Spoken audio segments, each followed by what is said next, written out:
Okay, y'all. Let's try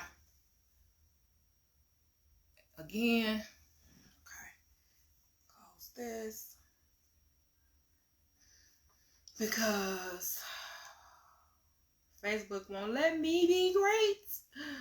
Let me be great, Facebook.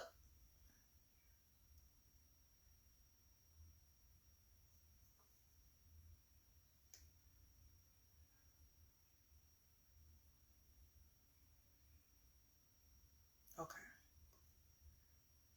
Let's try this again.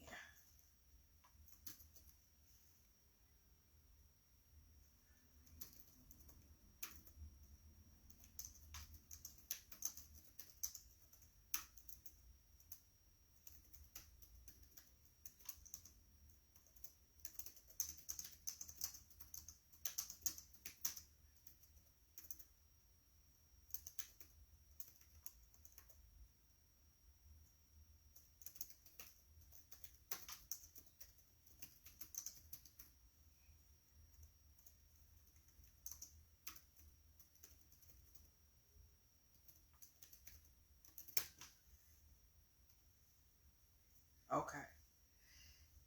Let's try it again.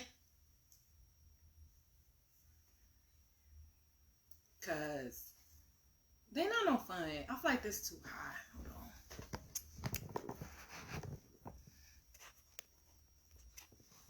There's a lot of space over my head. Oh, okay. Oh, wait a minute. Don't be showing the goodies. Okay. I think I'm okay. I think we in here. Okay. So, like I was saying before, I was rudely interrupted. Dang, I didn't put, but that's okay. I ain't gonna worry about that.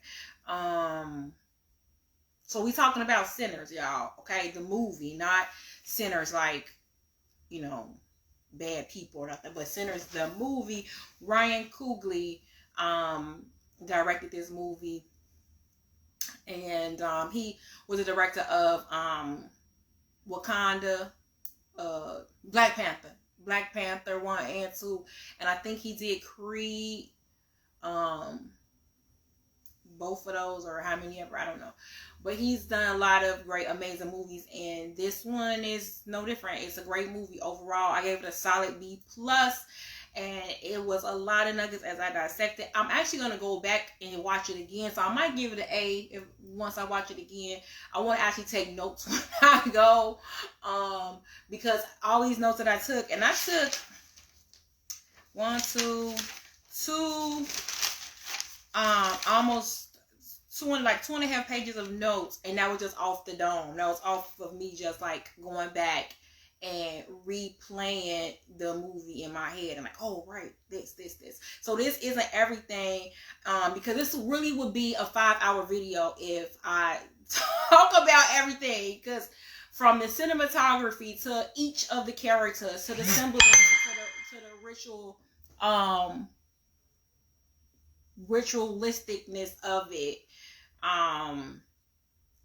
just all the things. Like, this video will be very long, so I'm gonna go over everything I got here, and then I probably do a part 2 or something like that, because there is some stuff that I could dig into, like, each thing. Okay, so FYI, this is gonna be some spoiler alert. So if you have not seen the movie and you like don't want spoilers, don't watch this, okay? Because I am going to talk a little bit about the movie, so that for context, right? So that some is bring it all together with the spirituality, so that it makes sense. So this is teaching moments, and it's just really good. So we're gonna go ahead, dig in. I'm gonna try this. If you have comments, please feel free to comment your thoughts, your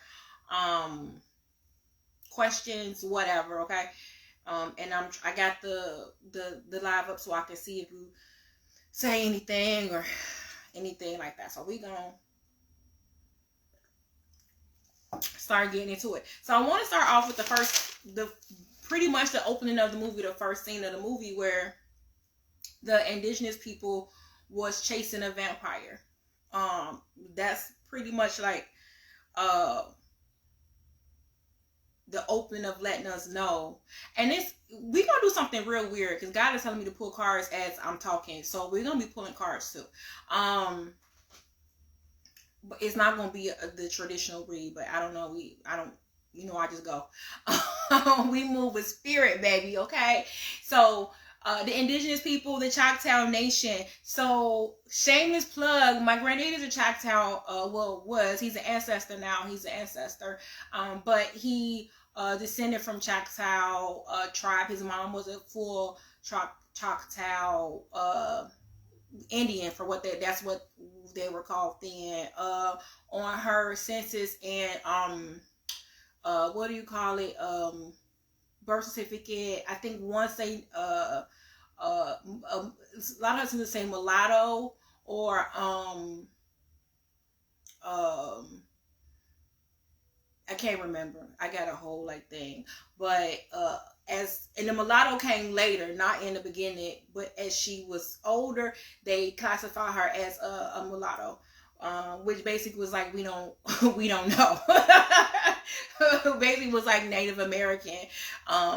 She wasn't black, she wasn't white, right? She was from here. She was from the land. So shout out to my granddaddy, big up. He just had a birthday, big Aries energy, April 19th. Shout out to him. And when I was little, I always knew about my granddaddy. I always knew about his heritage. And I remember going to big ups. Me and him are like Ace Coon Booms, like then and now, right? He in the ancestral and I know we still like this. I saw a cardinal today and it felt like him. And I was like, what up, dog? But when I was younger and like in grade school, at grammar school, I remember like kids would make fun of kids who said they were indigenous. And I'm in black communities, melanated communities, they would make fun, oh, everybody say they got Indian in their family because they want to have good hair and this, that, and other. So a part of me was ashamed to even say like, no, I am Choctaw. I come from descendants of Choctaw Nation. For a very, very long time, very, very long time. And I didn't really think about like as an adult, I really didn't think about that blockage until about 10 to 15 years ago. I posted a picture of my granddad, and I just said I forget what it was, his birthday or father's something. I made a post about him. And I posted his picture, and one of my friends who is indigenous said she was like, "Hey, this an Indian," and she said it like she said, "Wait, you got Indian in your family," and I was like, "Oh my God, no one had ever said that to me like that before, right?" And I was like, "Oh my God," I was like, "Yeah, my granddaddy is a Native American, and my mom's dad is Native American." And so I was like, oh, and I was just like, it took me back to that space of that blockage. And so even in this movie, the fact that they use Choctaw, it was plenty of tribes, plenty of different, nations, but the fact that they use that particular nation really hit me in my shunda, right? It really hit me in my shunda. So I want to talk about that scene because I feel like what is not being discussed enough in the content creator part, the people that's doing their videos and things like that, and how we began to be scrutinized for even saying that we had Indian in our family, right? It became a stereotypical thing to suppress who we are, and also disconnect from our heritage and our lineage, right? So when the Indians came up in the movie, they were chasing the vampire, they was following the vampire. They knew what they were going after. He had got away some type of way. They don't show that part, right? It could definitely be a prequel to this movie too. They don't show why he got away or what happened, but he was burnt up, really was burning because he was in the sun, he was running. He gets to the house and he gets in. So the Indians come suited and booted, horsed up, and they like, hey, the man that just came here is not what you think. Let us help. And then they were it was a white couple, a Klan couple, and they was like, no, get away from here, pull guns out or whatever. And I was sitting there thinking, I was like, well, the vampire has to be invited in, and that's just if you're into vampires, you know that they have to be invited in. That's their story. So it's like they have to be invited in. But the Indians aren't vampires. They technically don't have to be invited in. They could have just went in. Like, they could have just barged their way in. There was more of them than it was of the couple, right? They could have overforced, went in. They didn't do that. So I got for them, they followed the vampire. They knew and understood vampires, right? They knew that thing that was happening and what they needed to do, right? But they respected free will. They didn't just bust in. They respected the people's free will of not letting them help. Like, they extended their hand and they smacked it away, and they was like, okay, cool, no rescuing. One of the Master Force rules for our life coach program is no rescuing. You have to let people be on their own journey. You can extend a hand when appropriate, when it makes sense, when spirit leads you, but there's no rescuing, right? So they didn't rescue them. They left, and they didn't return for the entire movie. They never freaking came back. They was like,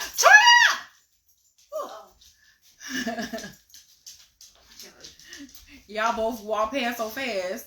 Thank you.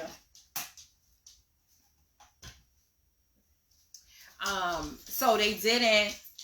They left. They didn't come back. They didn't rescue them.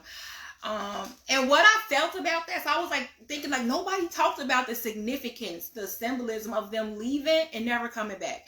And I think it's very important, because when you think about even today, right, like, indigenous people keep to themselves per se. Like, they have a separate government. They're not really a part. They're of the land for sure. They're here. But they are not in the matrix. They have a different matrix. They have separate governments, and I feel like by this time, because the movie was set like 1920 something, I can't remember, 1920 something. But by this time, they have already learned,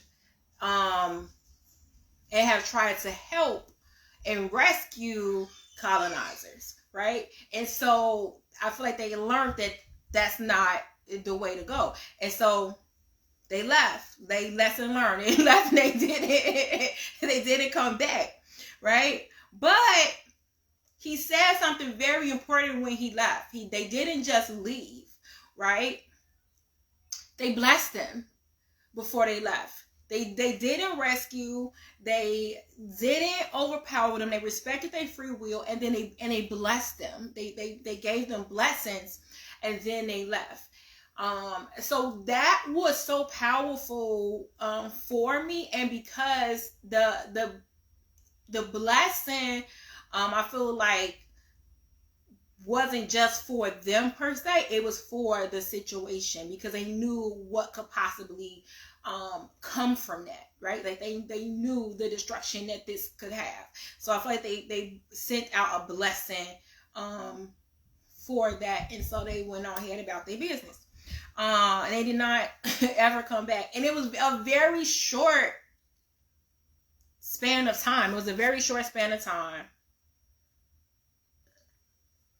And nobody, really, I feel like, dug into that, the symbolism of that. So I want to talk about that. And also with that, they left before sundown. So if you have any history of American Black history, Jim Crow time, there's sundown towns even to this day. When you don't let the sun catch you if you're a certain skin color outside at night in these towns or on the road and things like that. But it was very symbolic that they left at sundown out of this town, and I believe it was of course, it was because of the vampires, but I think also of the colonizers. It was 2 for 1. So it's one of those things where, which came first? Did the sundown towns come because of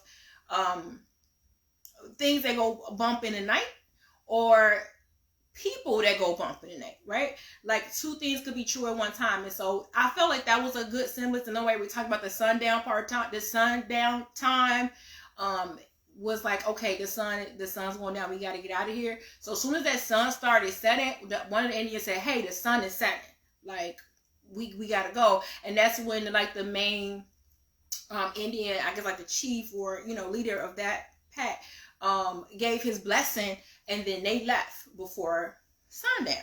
So I thought that was very important, with the, leaving before sundown, and the whole symbolism of that for that time as well. Whew, I told y'all it's a lot. So I really appreciated that. So then the altars. So I'm talking about I'm going to jump around. So the altars in the movie was amazing. And the altars, like, I'm a altar person. Like, I notice altars, even when people don't realize they have made altars, because one of the things that I loved about the movie and about just hoodoo, voodoo, witchcraft, whatever you want to call it, in real time, in real life, is that it's intuitive. It's in us. I talked about this a lot inside of my membership group, that things have been passed down through DNA. We're going to talk about that too. Things have been passed down through DNA. And so a lot of things, a lot of power and processes are already a part of us. So we create from that, not knowing quite where it stems from, because we have been so disconnected from who we are, our heritage, where we come from, our families, our lineage. And so people create altars all the time, right? And altars are created inside of churches, altar calls, right? They always say, come put it on the altar. This an altar call. Well, you come on up to the altar. So they are, very important. They're very spiritual. They're very symbolic. So there's a lot of altars in this movie. The graveyard, when Smoke, Michael B. Jordan, one of the twins, his character, goes to visit his lady love, she had an altar at her baby's grave. And he came and placed flowers on the altar. It literally looked like an altar call. He walks up to the baby's grave. There was a rock with the baby handprint. It looked like a bottle of some type of Florida water or sugar water or something, some type of liquid. And then there was something else. And then he added flowers. So literally when he walked up to it, I said, oh, this is a witch house. I knew exactly what was going on. So when he went in, she had a whole apothecary inside of her house. So it looked like she was selling the things she was one people would come to get herbs and roots and things like that. So she had that in there. And then the human body being used as an altar. I loved it because I love using my vessel as an altar. So the jewelry you put on, the oils you... I'm finna turn off the Wi-Fi. Acting crazy.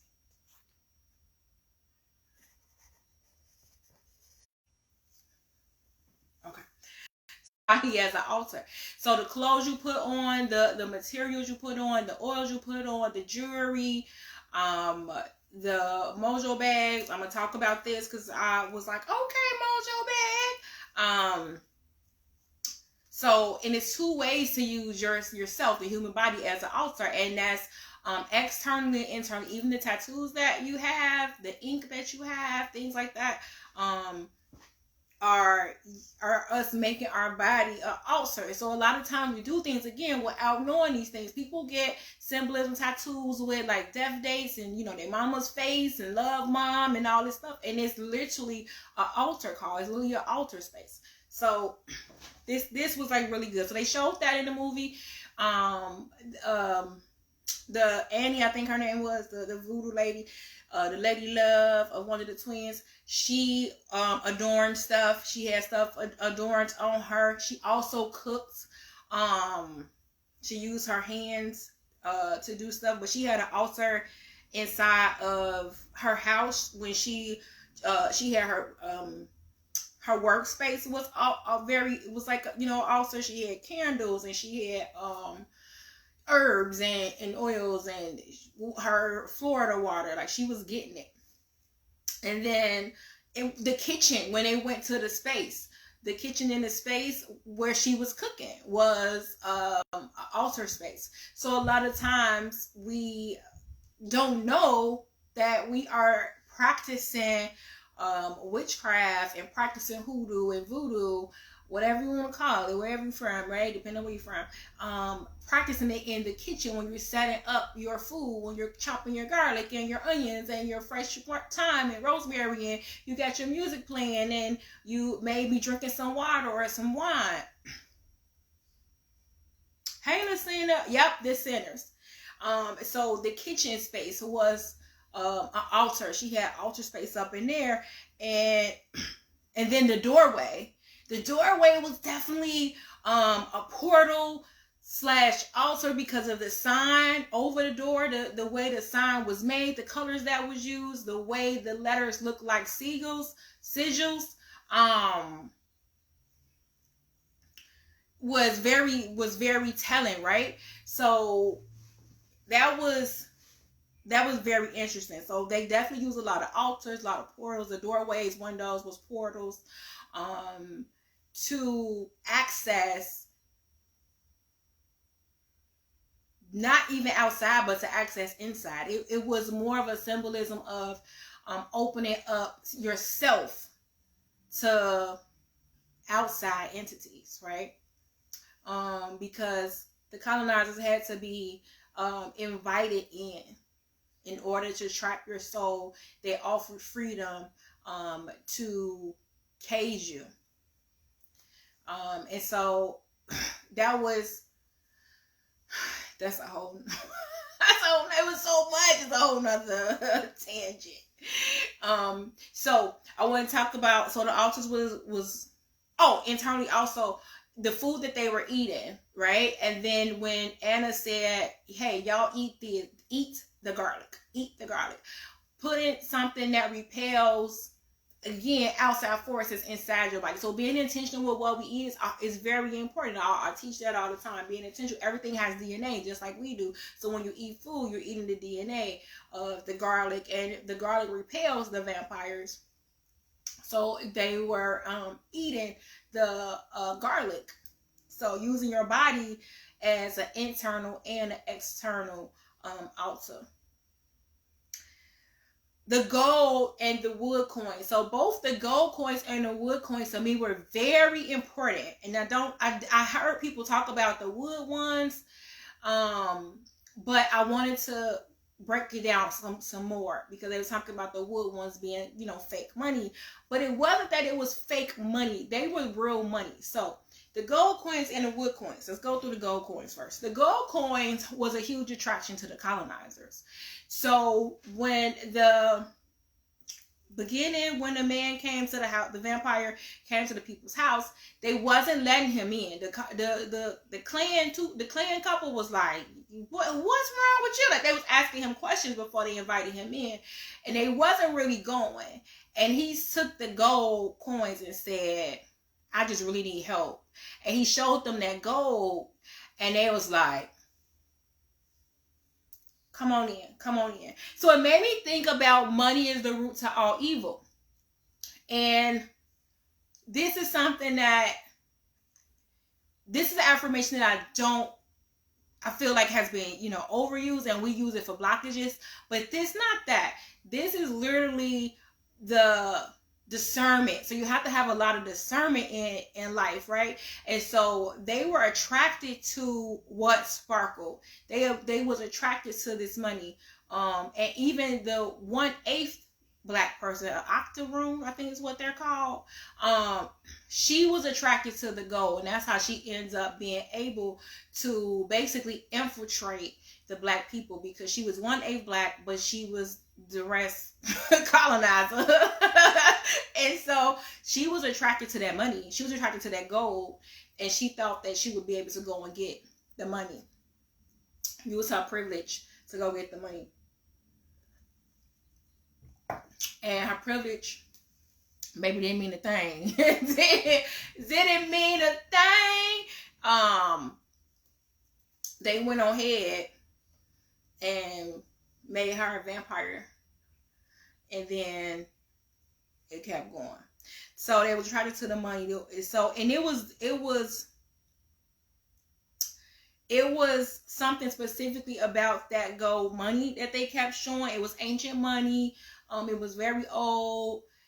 They hadn't seen nothing like that before. But the reason why I'm able to say that it was the colonizers who was attracted to it versus the black people and melanated people was because he showed that money to the colonizers as well. To the melanated people as well, and they was not attracted to it. They told them go ahead on, because they had discernment that all money not good money, all that glitter ain't gold. Like, they loved money too. They were into making money. They had opened up their juke joint. They was, selling food, selling liquor. Like, they wanted to make money, right?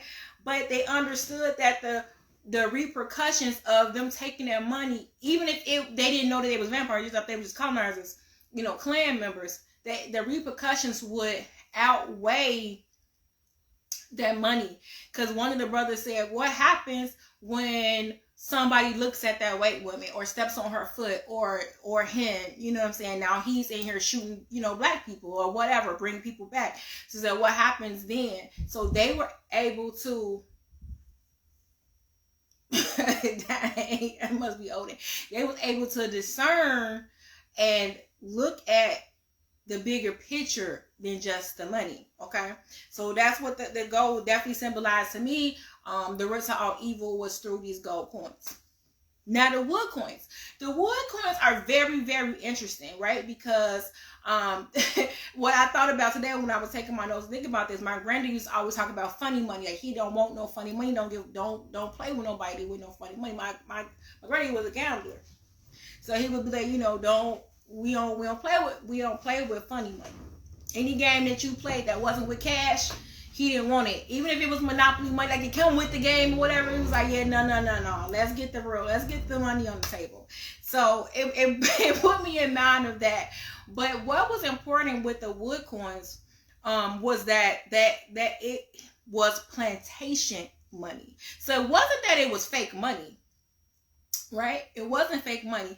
It's just that it could only be used at that particular plantation. The plantation workers, the colonizers, no longer had slaves at this time. Slavery had been abolished, and so we're more like in, I guess, like the Jim Crow era. And so there were people, melanated people who worked for the same farms. So they were sharecroppers and still was picking cotton and all of these things. But now they had to pay them. And so what they did, the system that they made to keep them oppressed, was to pay them in plantation money. Okay?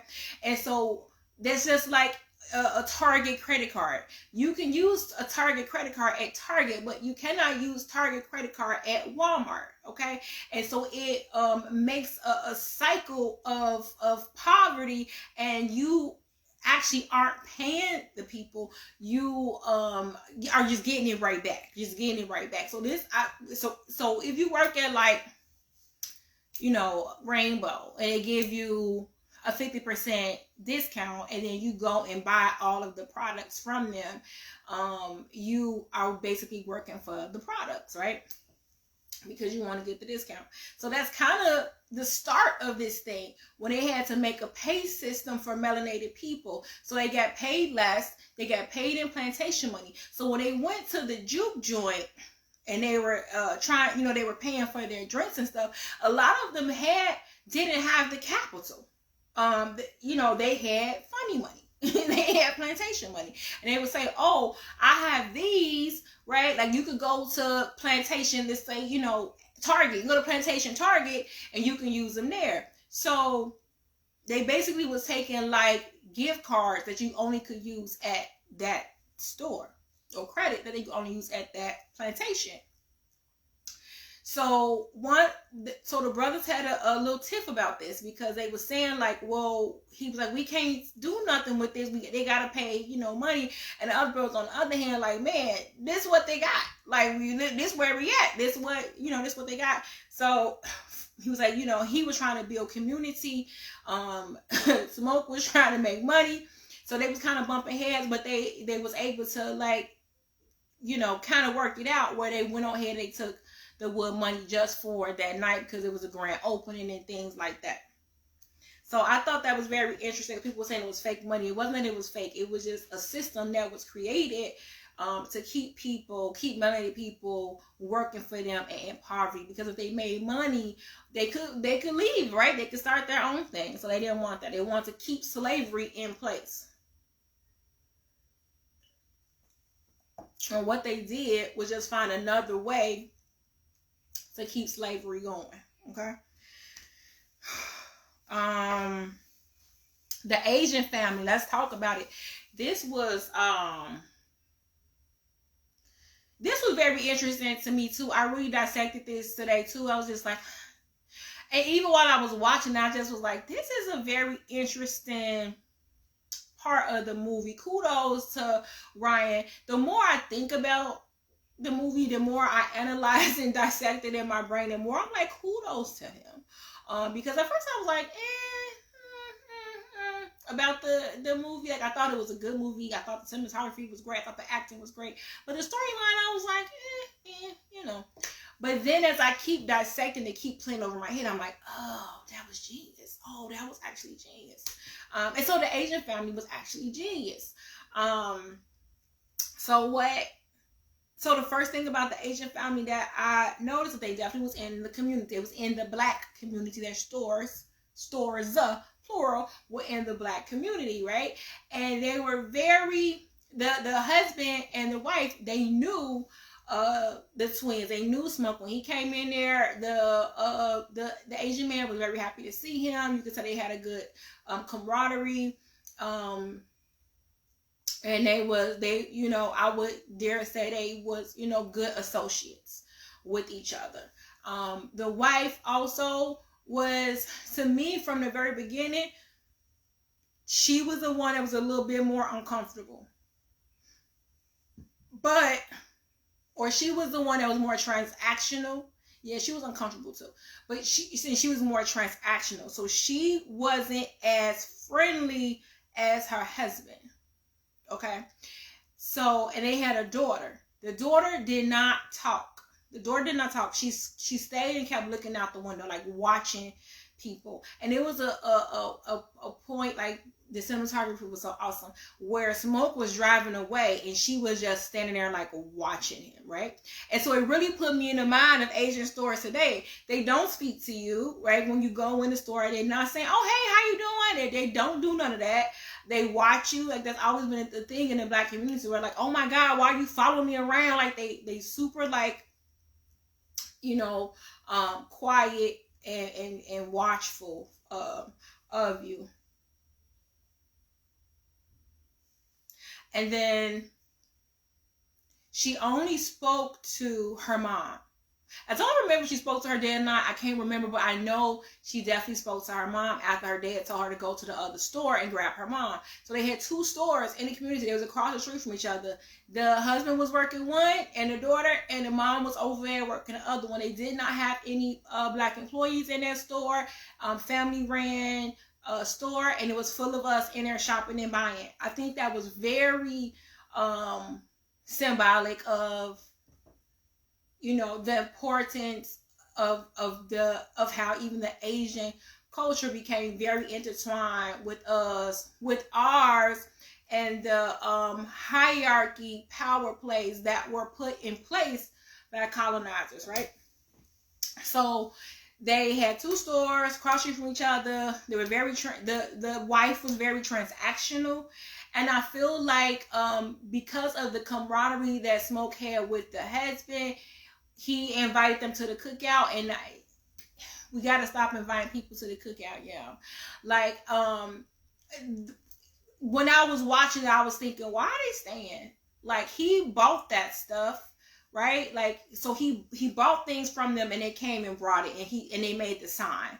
So she came and she did that, and I felt like once the transaction was done, they should have left. They did not pay to get in. They were eating and drinking, but that wasn't the relationship, right? The relationship was, like I said, very transactional. I need this, so I'm buying this. I give you the money, you give me the goods. They really should have dropped that shit off and left. That was what I was thinking. Even why I was like, why are they still there? So, child, when I saw what happened, I was like, didn't I tell y'all they shouldn't have been there?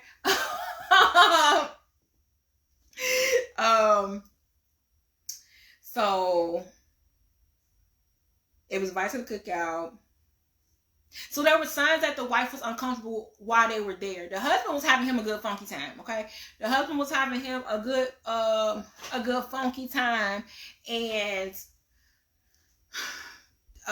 the wife was showing signs of being uncomfortable and ready to go, even though it was very subliminal. It wasn't like she was overtly being mean or anything like that. It wasn't like that, but you could just tell because she kept looking to see where he was at, what he was doing. He was like playing cards, and he's having a good time, and she was kind of like ready.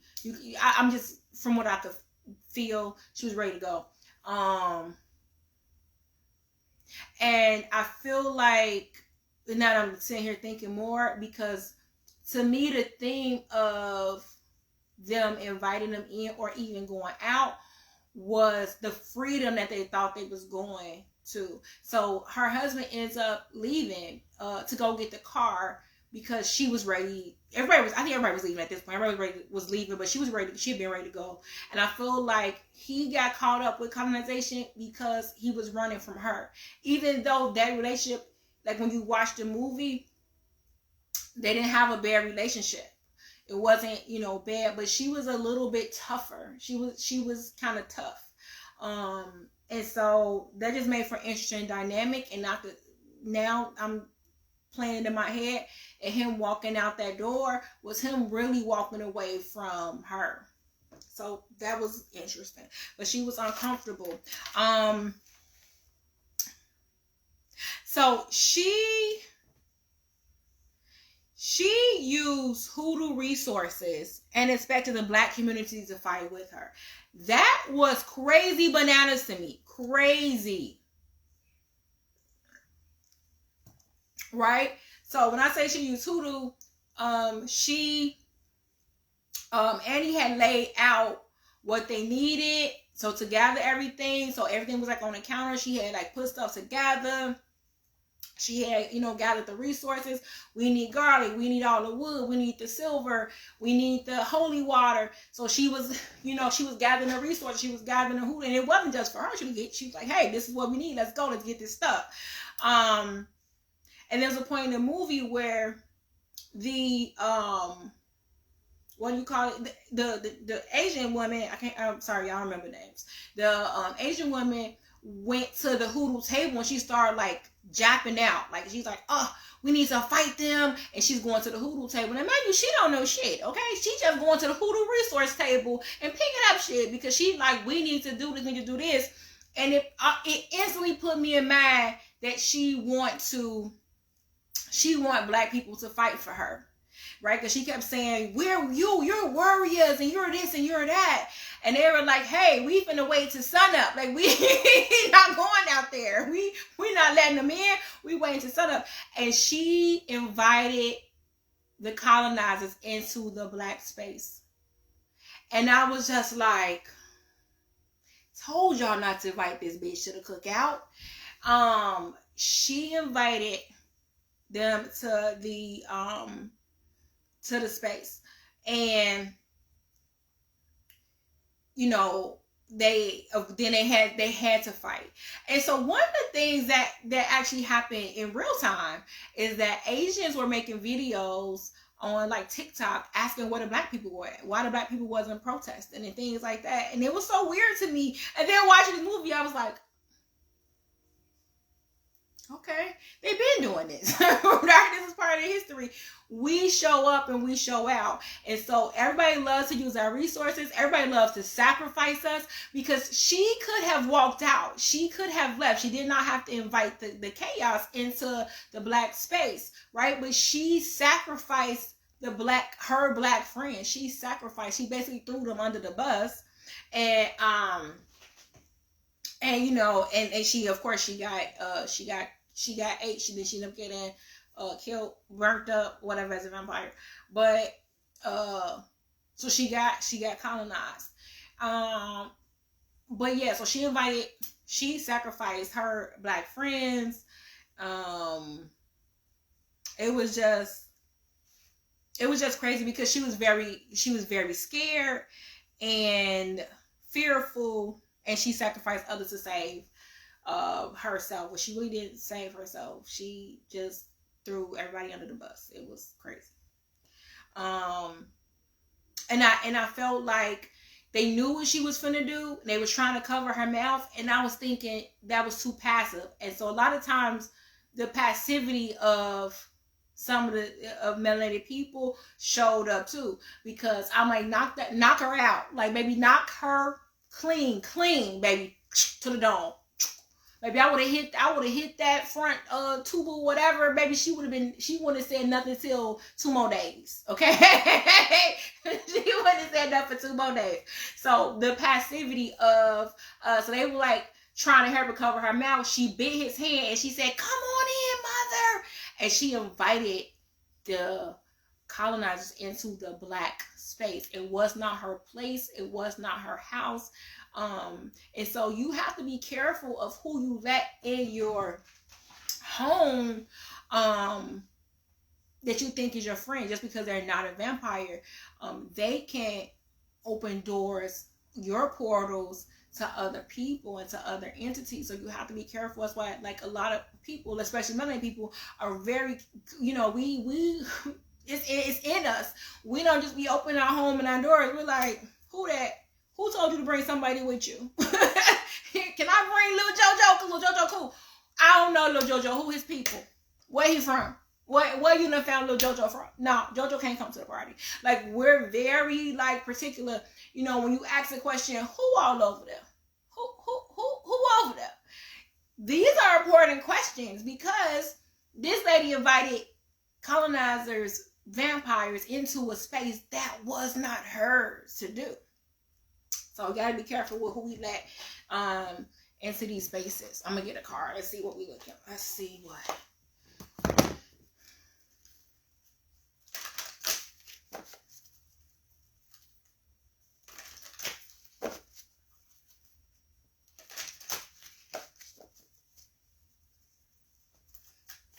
And I got the love deck because the card. Be assertive. I'm telling you, I cannot make this stuff up. There are 4 couples in this movie, romance. There are 4 total important couples in this, you know, in this movie. And so I just talked about the Asian family. They were a couple, their dynamics and things like that. I just talked about. I'm going to talk a little bit about the other ones too. Be assertive, baby. What I just say, we was. That's crazy.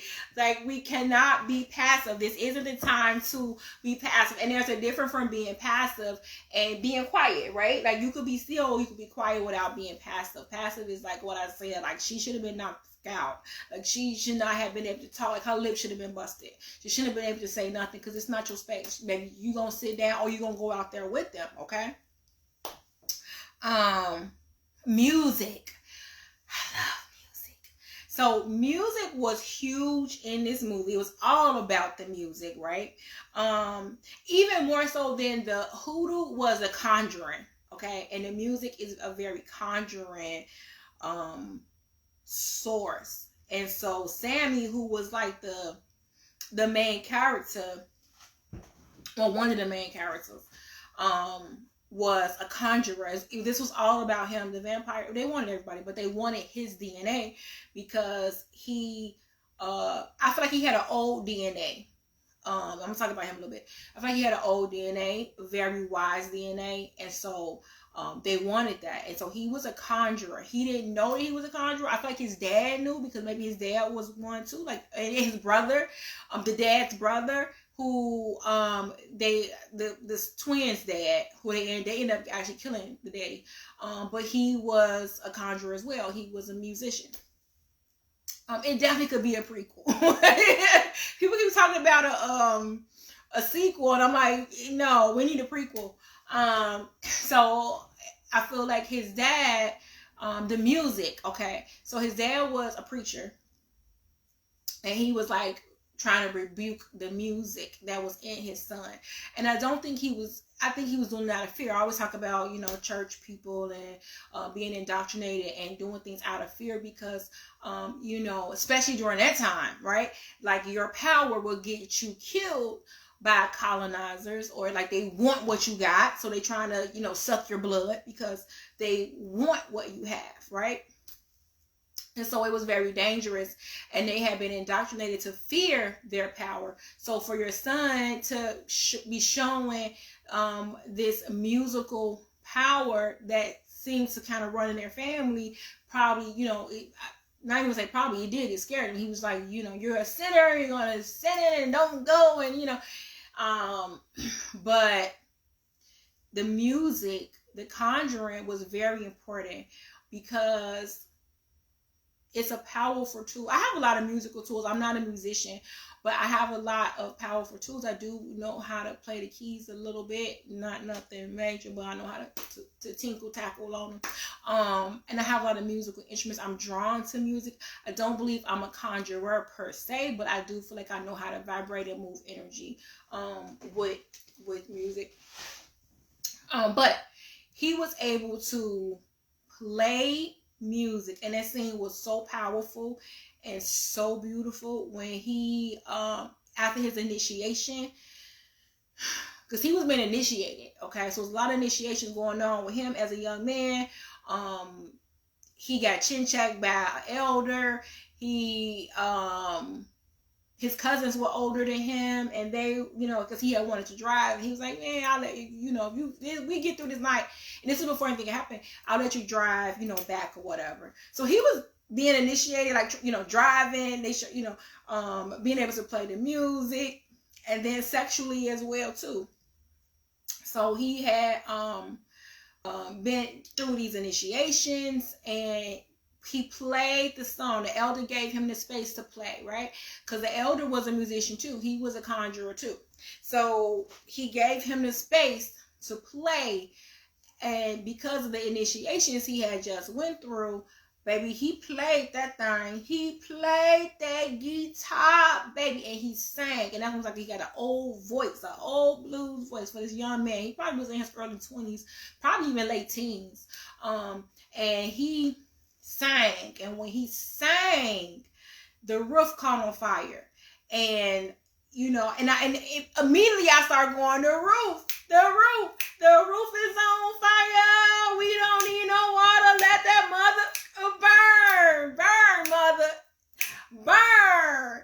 And I was like, it's so much power in music. It's so much power in music. And so Ryan Coogler, I hope I'm saying that man's name right, did a great job with this scene where he showed him, tearing the roof down, the symbolism of the roof burning, being set on fire, the veil lifting, seeing the ancestors come and they playing their music and they're dancing, and seeing the future people come and they're playing their music and they're dancing, seeing the Asian people come, different, African tribes, and just the veil was clear, was gone.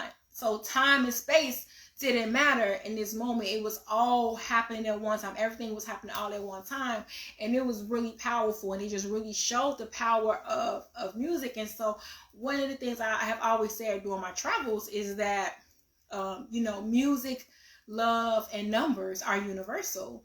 So people are like, well, how do you could speak, or you could do this, and you don't speak the language, and blah blah blah. And I'm like, music is universal. universal. Love and numbers is universal. If you got those three things, you'll be all right. You'll be able to figure it out. You'll be able to communicate. And so music is like that. Music transcends time. It transcends space. And so when you're like conjuring, and when you're conjuring, you can use music in that way. You can call on the ancestors. Music invokes a lot of emotion. And so there was a scene where the elder was talking about trauma that he went through. And he literally was talking about it, and you could see the emotion welling up in him. And he got to like, whoo! And he got to moaning, ugh! And before you know, baby, he had transmuted that energy up in that pain, and it came out in song, and maybe tears said, ding! They just stung these little eyes. I was like, oh! And then Sammy started like playing his guitar with him. And so it was a very healing, beautiful space that they created in that time. And so, you know, that's how a lot of music come about. That's how hip hop came about, right? That's how blues came, rock and roll. Like literally, people have used music to heal and tell their stories. You know, to share, you know, history, to pass down historical knowledge. And so it's very, you know, very important. And I think that Ryan does a great job of bringing it all together, bringing the music up in there. So he began to transmute that energy.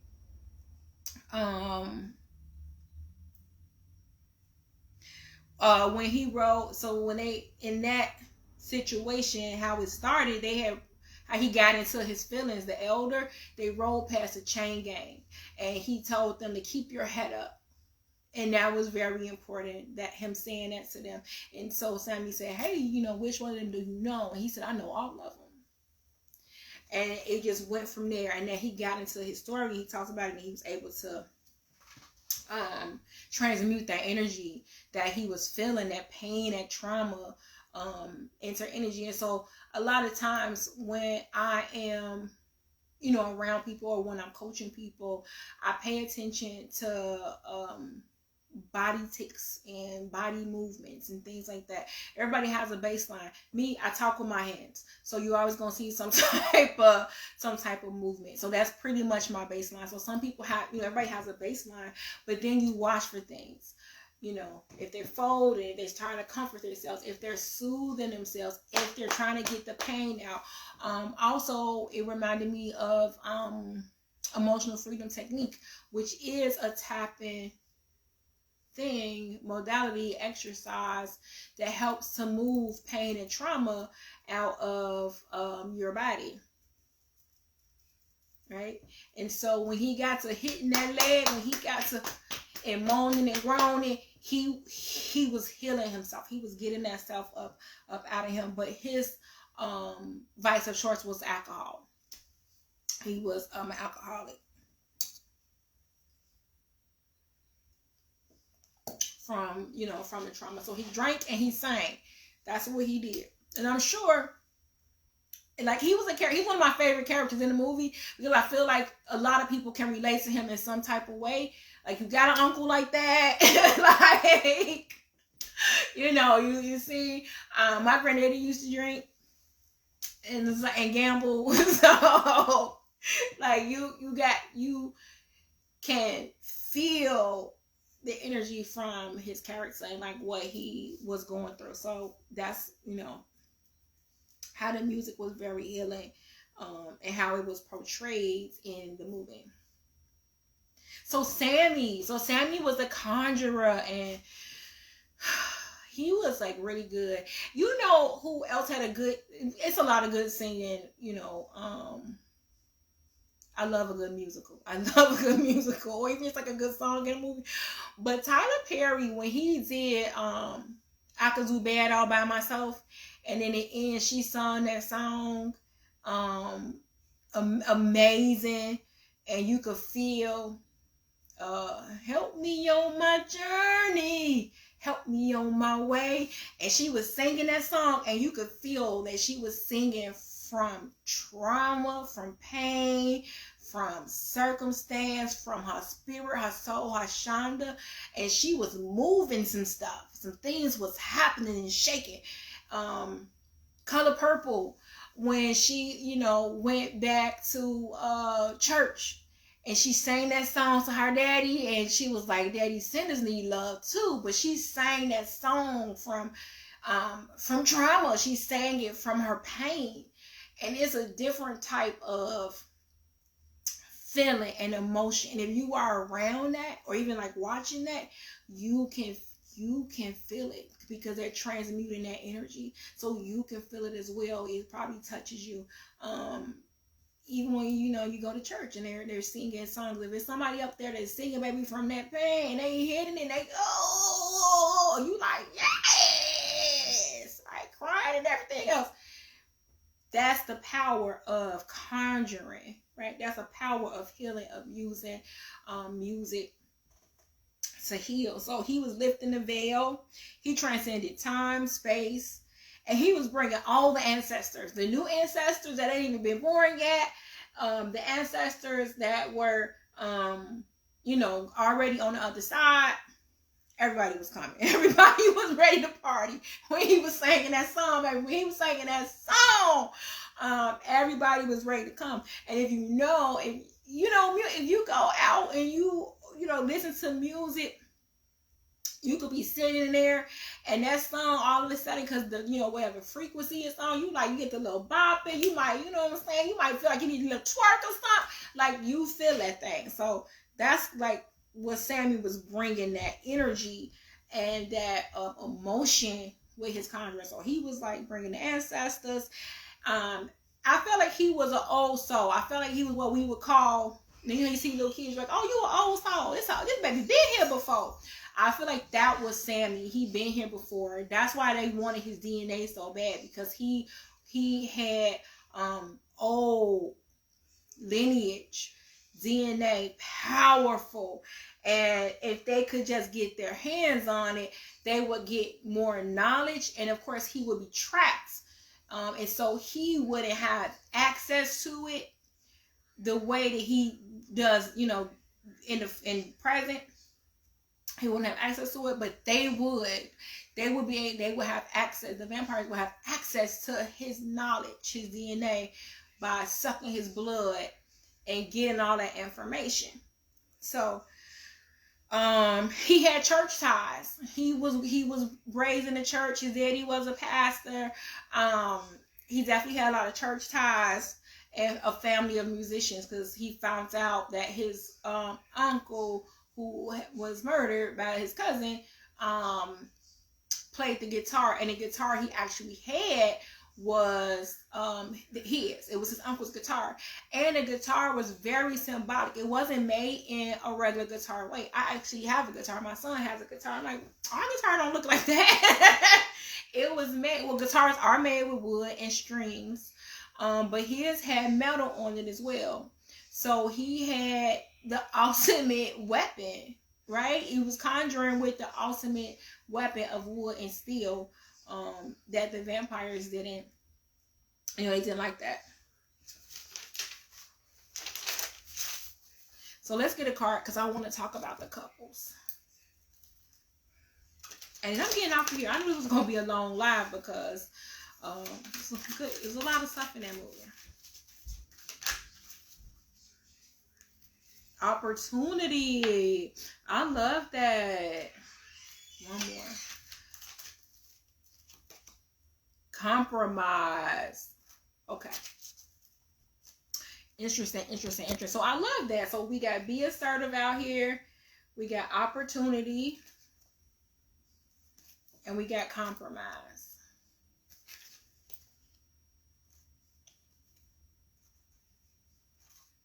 And as we're talking about the couples, this is actually right on point. So there were 4 couples, and they all had different dynamics in the relationship. My favorite couple was Smoke and Annie, because I felt like they were a very assertive couple. They definitely compromised, and they definitely was, looking out for the opportunities. So let's start with them. Smoke and Annie had a very deep connection and understanding to one another. Annie knew who she was in herself, and she knew that she loved this man, but she understood that he was on his own journey. So she didn't chase him. She did not try to control him. None of that. She was true hoodoo. She was like, you gotta go off and figure it out. Go off and figure it out. I'm gonna be right here minding my whole ass business. I'm gonna be right here. She had a lot of emotional intelligence. She had a lot of spiritual intelligence, and she had great intuition and discernment. And so did Smoke. Smoke was disciplined. He was emotionally intelligent. He was very disciplined. He was very nurturing. And protective. He was very protective. He was the brother that they did the protection. I believe he was the one that killed the dad. I will have to watch it again to be clear about it. Because I think he was the one that the daddy was beating. I could be mixing it up. But he was very protective. He was very protective of Stack, the cousin, the lady love. Like, he was like, you want to make sure everything was copacetic. They had very good synergy together. You can tell that he also was very connected to her. He actually, really loves her. And they just had good dynamics. They had very healthy, good dynamics with each other. Okay. They had great communication. And he trusted her. He trusted her intuition. It showed in him wearing his mojo bag. She had made him a mojo bag. This is a real life mojo bag, so I got it at an initiation that I was a part of. Maybe in 2016 or 2017, I can't remember. But she had made him a mojo bag. And so a mojo bag is a spiritual bag that you put herbs and bless, and you put, it's for protection. And so she had made him that, and he wore it. And so he wore it while he was away. He went to Chicago, he wore it, and then when he came back, he gave it to her. And she blessed it, and she gave it back, and he put it back on. So he trusted her. He definitely trusted her and her intuition. And then even with the communication, when she was, because she was the one who was like, well, why you gotta ask to come in, cornbread? Like, she was asking questions. He trusted her. Okay, he didn't say, well, cornbread, my friend, let me that cornbread in. Come on, what you talking about, Annie girl? Leave cornbread alone. He said, well, if Annie asking you questions, then you need to answer her, because I trust whatever she got going on. So he definitely trusted and respected her. And then they made a contract, and he honored it. So self-discipline, and also again, communication and trust again, because she said, hey, if they bite me, promise me that you'll kill me before I turn. I don't want to be trapped. I want to go to the ancestors. Our daughter is waiting for me. I got people waiting for me. I can't be trapped. So if anything happened, go ahead and take me out. Promise me. And he promised her. And he ended up doing just that. He had to take her out. And it was really amazing, because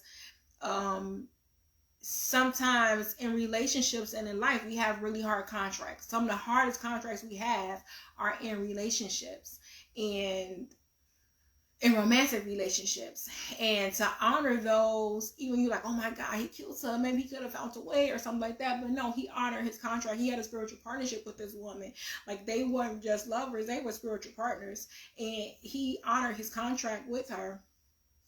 And in doing so, he actually showed something different that I feel like people didn't talk about enough. The content creators again that dissect movies, because I don't usually dissect movies. I like it though, but I don't usually do it. But when he went to kill her, the vampires was trying to stop him. They wanted her to turn.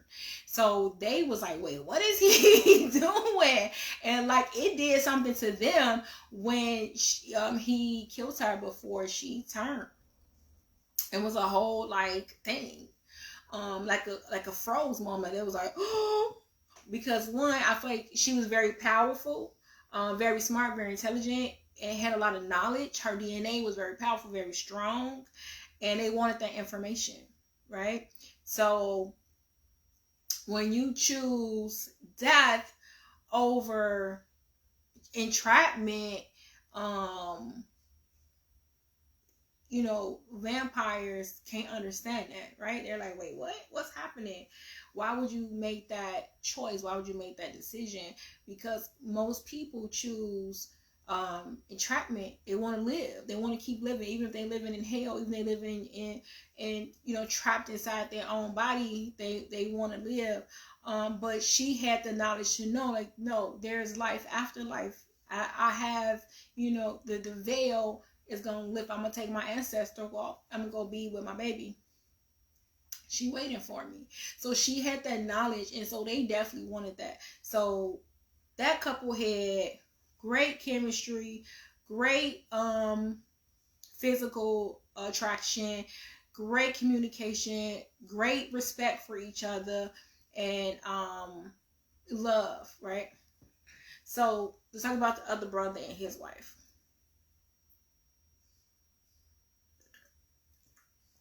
I think this one, opportunity for them. They both was opportunistic. Okay. And there's nothing wrong with that. It's just having discernment where it makes sense. Okay. They both were very looking for opportunities. So in the beginning, Stack was the one who went around looking for the musicians and things like that, and he would see opportunities and he would go for it. So in that instance, nothing wrong with that. But the girlfriend was the same way, and so she didn't know who she was. She wasn't happy with who she was. She was the octoroon, so she was a 1/8 black lady. So she was in one of those situations where you not black enough for black people and you too black for the white people. So she was kind of like trying to figure out where she belonged. And I feel like she felt most connected with black people. And I feel like she wanted to prove her blackness, prove her worth. And so she didn't know who she was. I feel like she loved Stack, but she couldn't quite really love him because she didn't love herself. She didn't know who she was. So her love for him was desperation. She wanted to be with Smoke come hell or high water, even though he did not want to be with her. And he did not want to be with her because he didn't like her, because she wasn't worthy. He didn't want to be with her because of their situation. She had married a white man. She could possibly have a good life, and he wanted that for her. He loves her enough that he wanted her to be happy, to be better, and he knew that wasn't gonna happen with him. And so he was like, "Hey, I told you to go ahead on," but she kept pressing. She kept coming. She kept wanting to be around him. Once she knew that he was back, like she kept popping up where he was. And being there. And so the desperation was very clear on her in many ways, because like I said, she wanted to belong somewhere, and she felt like she didn't belong. And I do think that probably portrays a lot of women, of all colors, but I'm sure especially like more biracial and multiracial women, when at that time especially, but probably even now, when you're being shunned, where it seems like you're being kind of shunned by both sides. But her being white afforded her a lot of privilege. Her looking white afforded her a lot of privileges. And so she wanted to prove herself to Stack and to Smoke too. I think that she wanted to do that. But she was just so desperate to be with Stack And it just showed. So okay, so she wants to prove herself. She tried to do the right person. I talked about that earlier with the gold coins. So she goes out, she gets bit up, she comes back in. She doesn't bite anybody else but Smoke. I mean Stack. So she comes in and she goes directly to Stack and offers him sex. And he takes the bait. And so again, because there's a lot going on with sexual allegations and things like that with black men, this was very a very important part of the movie, where Dick Discipline is gonna save a lot of lives.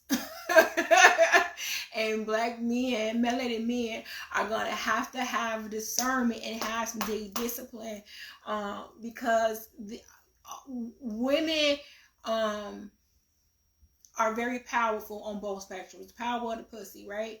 So if they mean you no harm, they can kill you with that thing. If they love you and care about you, they can heal you and uplift you with that thing. But y'all gotta have discernment, especially right now, black men. Y'all gonna have to have major discernment, because it's gonna mess up your opportunities. It's gonna cause you to have to compromise different things in your life, and that's what happened with Stack. He, he knew he shouldn't. He didn't technically want to be with her. She just kept being around him. If she wasn't there, he wouldn't. I don't feel like he would have been looking for her. He wouldn't have cared. She kept coming, so she offered it. He takes it. She turns him. She turns him, and then it's just a mess. It just goes from downhill from there. So she did eventually, of course, she ate more people, but when she came in, when she got invited back, I think Cornbread invited her. I can't remember, but she got the invitation to come back in, and she didn't immediately bite anybody. So that made me even feel like the intentions of the vampires, even though they were trapped souls, the intentions were still very relevant and very strong, because she wanted Stack to be hers no matter what. No, like she wanted that. And then it showed in the credits when in the 90s, they were still together. So she had Stack. Like they were still with each other. She still had him. But look what she had to go through to get him. And so that's the different dynamics of the couples. They didn't have, on the one hand, you had the one brother who had the healthy attachment with his lady love, and then you had the other one who had the toxic, unhealthy attachment to his lady love, because he didn't want her to be there. He didn't want her there. But somebody gonna give you a little snatch, you gonna be like, you know what? I'm gonna go ahead and knock it out real quick. And it cost him his soul. It cost him his soul to be trapped. Then I talked about the Asian couple already, their dynamics. And then there was Sammy. So Sammy had a relationship too, which was part of his initiation. There was a woman, Pearl something, I don't know, beautiful young lady, but she was older than him. So she was married already. She was older than him, and baby, he was running that little game on her. He was like, "Where your husband at?" I was like, "Okay, young boy." And so she didn't bring her husband Josh, and she knew he was gonna be there because they had already talked before the thing. So she did not bring her husband. So they ends up hooking up before he sang, and he went down and tasted the water shop, and that was his initiation, and that happened before he started conjuring. So I felt like that was a very important part of the movie, because they was kind of talking about it throughout the movie, like eating it like ice cream and stuff like that. Like it was kind of like teaching us like initiation. It was like kind of teaching him, and then he was like, him and the girl got together. He was like, wait, I want to try something. She like, what? And then he tried that thing, and she like, oh, okay. So he, had a lot of initiations, and then he went on to sing, and then she did too. She ended up singing, and she was able to like open up and really get into some sensuality and things like that, because again, the initiation that they had done together, and it was really good, because at first she was a little bit more closed off, but after that she was like free as a bird. She was just super open.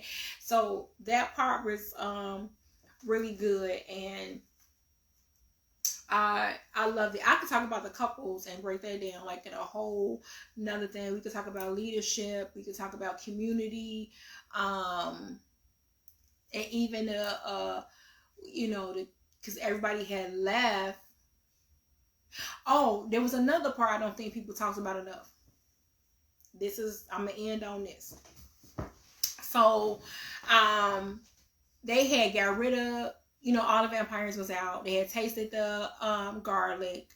No, before they had tasted the garlic. It was before they tasted the garlic. They found a dead body, but they threw it out. And then they did the garlic test. And then they realized none of them was a vampire. And they was like, well, who the hell killed the man? And then somebody said, well, is y'all sure that was blood? And they went and checked, and it wasn't. It was alcohol or something, and he was like passed out. He was drunk. He was like passed out, and they had threw his ass out. And so they went to go get him, but when they went to go get him, Cornbread had saw him too at the same time, and he was like, "Oh, look at what we got here!" And they was like flying and jumping really. They was moving really fast. So by the time they opened the door to try to grab him back in, because the man had woke up like, "Let me in." Cornbread had got him and was eating him. He had turned him. So I felt like that was a very important part of the movie and spirituality, and because they were at a space of fear, and they moved too fast in that instance. Right? They threw, and it's so funny because he was a melanated man that they threw out, and they never threw the Asian woman out. Like, they threw out one of their own and threw him out they threw him out to vampire unknowingly, sacrificing. And so they did try to self-correct, but it was too late. And so I think that was very symbolic and very important too, because the man hadn't done nothing. He wasn't dead. He, was just passed out. And how many times have we, thought somebody was dead and counted them out and they wasn't? So I think that was important too. So don't count people out. Don't count out your people. Check and make sure they're dead before you just throw them out to the vampires. Check them first. So that was important. So, child, that was a lot. I'm going to bed. All right, y'all. That's been my spiritual take on, and it's more. It's way more colors and not so much stuff. It's the church and it's so much. But I think I've been on for like 2 freaking hours. Hey, like an hour and a half, I think.